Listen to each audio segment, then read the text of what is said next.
दोस्तों, हमारे हिंदू धर्म में गाय को बहुत ही पूजनीय पशु माना जाता है। गाय को माता का दर्जा प्राप्त है, तभी तो इसे को माता कहकर बुलाया जाता है। धार्मिक मान्यताओं के अनुसार गाय में 33 कोटि देवी देवताओं का वास होता है। गाय की पूजा करने से सभी देवी देवताओं का आशीर्वाद प्राप्त होता है और जो लोग नियमित रूप से गाय की पूजा अर्चना और सेवा करते हैं, उनके जीवन में सुख समृद्धि की कोई कमी नहीं होती है। नमस्कार दोस्तों, स्वागत है आप सभी का एक बार फिर हमारे YouTube चैनल सनातन धर्म संस्कृति विज्ञान पर। अगर आप हमारे चैनल पर नए हैं और अभी तक हमारे चैनल को सब्सक्राइब नहीं किया है तो अवश्य सब्सक्राइब करें। शास्त्रों के अनुसार गाय से जुड़े कुछ उपाय करने से व्यक्ति के जीवन में सफलता, सुख और मोक्ष की प्राप्ति होती है। हिंदू धर्म में गाय का विशेष महत्व होता है। गाय के दूध को अमृत माना गया है और इसके अलावा गाय के मूत्र और गोबर का भी विशेष महत्व होता है। जहाँ भी गाय निवास करती है वह स्थान पवित्र हो जाता है और वहाँ पर कोई दोष नहीं रहता है। इतना ही नहीं, गाय को मातृ स्पर्श करने से ही कई रोगों का निवारण हो जाता है। गाय एक अत्यंत पवित्र, निर्मल, शांत, निष्पाप जीव है। ऋग्वेद में इस संसार का पालन पोषण करने वाली कामधेनु माता गया है। इसके दर्शन मात्र से मनुष्य के हजारों पाप नष्ट हो जाते हैं। इसीलिए कभी इस निष्पाप गोमाता पर अत्याचार नहीं करना चाहिए। गाय को कभी मारना नहीं चाहिए और कभी उन्हें कष्ट नहीं देनी चाहिए। गाय को मारना शास्त्रों में सबसे बड़ा पाप माना गया है। दोस्तों, भगवान श्री कृष्ण को गायों से विशेष लगाव था। उन्हें गौमाता बहुत अधिक प्रिय थी। श्री कृष्ण के अनुसार गायों की सेवा करना ही सर्वश्रेष्ठ धर्म है। इससे बड़ा पुण्य का कार्य संसार में दूसरा कोई नहीं। कलयुग की भविष्यवाणी करते हुए भगवान श्री कृष्ण कहते हैं कि कलयुग में धर्म का लोप हो जाएगा, तब मनुष्य गाय की सेवा नहीं करेंगे। मनुष्य केवल दूध, गाय का दूध के लिए वह गाय को बहुत कष्ट देगा, जिसके परिणाम स्वरूप कलयुग में और उसके चरम पर होगा। कलयुग के अंत का लक्षण बताते हुए श्री कृष्ण कहते हैं, जब संसार से गाय समाप्त हो जाएंगे तब कलयुग का अंत होगा। जो मनुष्य कलयुग में भी गाय की निस्वार्थ सेवा करेगा वह सुख समृद्धि प्राप्त करेगा।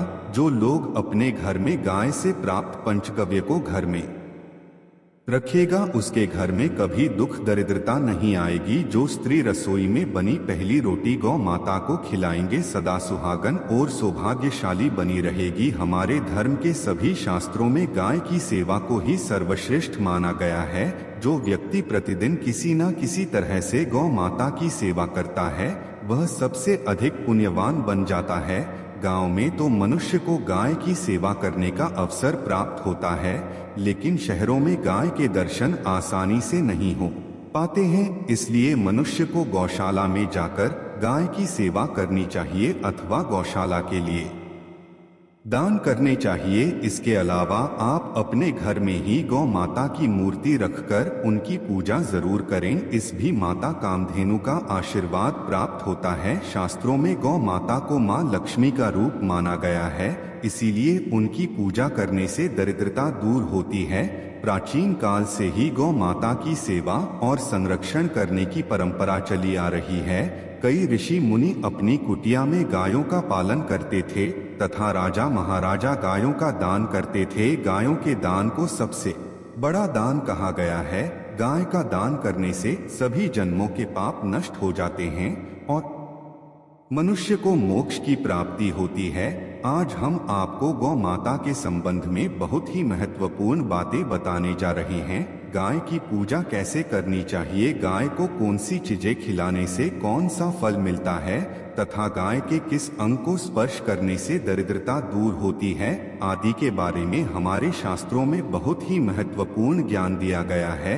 हमारी पूजनीय माता के बारे में आप सभी को यह बातें अवश्य जान लेनी चाहिए, जिससे जीवन से सभी प्रकार के कष्ट दूर होंगे। दोस्तों, कई बार महिलाएं जाने अनजाने में गाय को खिला देती है, जिससे मां लक्ष्मी क्रोधित हो जाते हैं। शास्त्रों में कहा गया है कि यह चीजें गाय को कभी नहीं खिलानी चाहिए, जिससे मनुष्य के जीवन में दुर्गा चाहता है और उसे किसी भी कार्य में सफलता नहीं मिलती है, तो चलिए जान लेते हैं गोमाता के विषय में महत्वपूर्ण नियम। सबसे पहली बात है दोस्तों को माता के दर्शन करना बहुत शुभ होता है। शास्त्र कहते हैं रोज सुबह गाय के दर्शन होने से पुण्य की प्राप्ति होती है और सुबह गोबर के दर्शन होने से लक्ष्मी की प्राप्ति होती है। अगर किसी महत्वपूर्ण कार्य के लिए जा रहे हैं और अचानक ही गौ माता आपके रास्ते में आ जाती है तो वह कार्य निश्चित ही सफल हो जाता है। किसी भी यात्रा पर निकलते समय अगर गौ माता के दर्शन हो जाएं तो वह यात्रा शुभ हो जाती। ज्योतिष शास्त्र के अनुसार कुंडली में यदि पितृ दोष है तो अन्य उपायों के साथ साथ गोमाता को रोटी और घास खिलाने से लाभ होता है और पितृ दोष से मुक्ति मिलती है। इसी तरह यदि कुंडली में शनि की 7.5 महादशा है, शनिवार और अमावस्या को काले रंग की गाय को रोटी खिलाएं और उसकी पूजा करें। शनि दोष कम होता है। गोमूत्र यानी गाय का मूत्र बहुत ही उपयोगी और स्वास्थ्य की दृष्टि से अत्यंत हितकारी होता है। आध्यात्मिक दृष्टि से तो गोमूत्र का महत्व ही सादी, वैज्ञानिक और स्वास्थ्य की दृष्टि से गोमूत्र लाभ बताए गए हैं। गोमूत्र में बहुत से खनिज पदार्थ और स्वास्थ्यवर्धक तत्व होते हैं जो हमारे शरीर की शुद्धि करते हैं और बहुत से रोगों से बचाती है। साथ ही गोमूत्र छिड़कने से वातावरण में शुद्धता और पवित्रता व्याप्त हो जाती है। इसलिए हमारे शास्त्रों में शरीर को निरोगी रखने के लिए प्रतिदिन गोमूत्र का सेवन करने तथा घर में गोमूत्र छिड़कने के लिए कहा गया है। कुंडली में शुक्र ग्रह की स्थिति को मजबूत करने के लिए ज्योतिष शास्त्र के अनुसार है सुबह भोजन में सबसे पहली रोटी निकालकर एक सफेद गाय को खिलाना शुभ माना जाता है।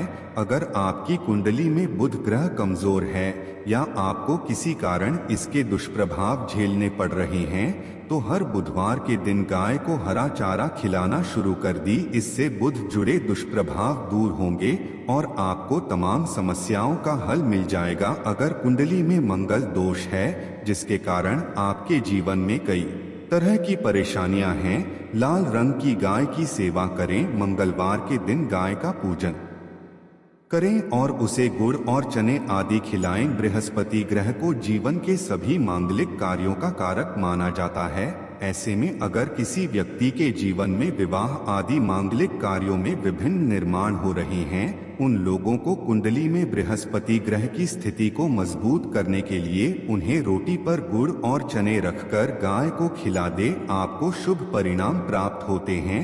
अगर घर में अशांति है, लड़ाई झगड़े होते रहते हैं तो घर में सुख शांति बनाए रखने के लिए घर के अंदर गाय के गोबर से बने हुए उपले को जगाना चाहिए और उसका धुआं संपूर्ण घर में फैलाना चाहिए। इससे घर की नकारात्मक ऊर्जा नष्ट होती है और सकारात्मक ऊर्जा में वृद्धि होती है। गाय के दूध, दही, घी, गोबर और गौमूत्र से बनने वाले मिश्रण को पंचगव्य कहते हैं। पंचगव्य को पाप नाशक कहा जाता है और हिंदुओं की एक धार्मिक विधि प्रायश्चित करने में इसका उपयोग किया जाता है। पंचगव्य को बनाने वाले सभी वस्तुएं अत्यंत उपयोगी होती है जो स्वास्थ्य के लिए लाभदायक तो है ही, साथ ही औषधीय गुणों से भरपूर है। दोस्तों, अगर आपके द्वार पर गौ माता आती है तो उसे बिना रोटी खिलाए बिना जाने मत देना नहीं, तो आपको दुर्भाग्य का सामना करना पड़ेगा, क्योंकि जिसके द्वार से गाय बिना कुछ प्राप्त किए लौट जाती है उसके घर से लक्ष्मी भी चली जाती है। प्रत्येक स्त्री को प्रतिदिन गाय का एक एक रोटी बनानी चाहिए और प्रेम से गौ माता को खिलानी चाहिए, जिससे गौ माता का आशीर्वाद प्राप्त होता है और मन की इच्छाएं पूर्ण होती है। कुछ लोग गौ माता को बासी भोजन जूठन खिला देते हैं, इसे शास्त्रों में पाप माना गया है। आप किसी अन्य पशुओं को खिला सकते हैं लेकिन गाय को कभी झूठ नहीं खिलाना चाहिए। भूख लगने के कारण गोमाता उसको ग्रहण तो कर लेती है, लेकिन इसका पाप उस व्यक्ति को लगता है जो गोमाता को ऐसा बासी भोजन खिलाते। गाय एक शाकाहारी और पवित्र पशु है, इसलिए गाय के भोजन में कभी मांस नहीं डालनी चाहिए, ऐसा करने से पाप लगता है। यदि आपकी कुंडली में चंद्र दोष है जिसके कारण लगातार परेशानी उठानी पड़ रही है आप एक उपाय जरूर करें, आप रोते पर सफेद मक्खन, नमक और घी लगाकर गौमाता को खिला दें। यदि शनि दोष है तो आटे में थोड़े काले तिल मिलाकर रोटी बनाकर गौमाता को खिला दें, जिससे शनि दोष समाप्त होता है। मंगल दोष को दूर करने के लिए रोटी पर हल्दी लगाकर गाय को खिलाना चाहिए। अगर घर में धन की समस्या है तो गुरुवार के दिन गाय केले का फल खिलाना चाहिए, दरिद्रता दूर होती है। दोस्तों, गोमाता के पिठ पर एक उभरा कुबड़ होता है, उसके बाद में सूर्य केतु नाड़ी होती है। जब भी आपके द्वार पर गौ माता पधारे, आप उस कुबेर को जरूर स्पर्श करें, इससे आपके जीवन से सभी दुखों का अंत होगा और धन संपत्ति की प्राप्ति होगी। शास्त्रों में कहा गया है, जो मनुष्य तन मन धन से गौ माता की सेवा करता है, वह मृत्यु के बाद वेतरी नदी को गौ माता की पूंछ पकड़कर कर लेता है, उस व्यक्ति की अकाल मृत्यु नहीं होती है और उस मोक्ष की प्राप्ति होती है जिस व्यक्ति की भाग्य रेखा सोई हुई है।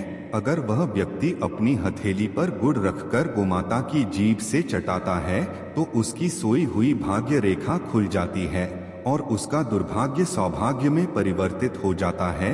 इस प्रकार से आप सभी गौ माता की सेवा जरूर करें। अगर आपको यह वीडियो अच्छी लगी हो तो वीडियो को लाइक करें और अपने दोस्तों के साथ भी शेयर करें और कमेंट में जय श्री कृष्णा, जय गौ माता लिखना ना भूलें। धन्यवाद।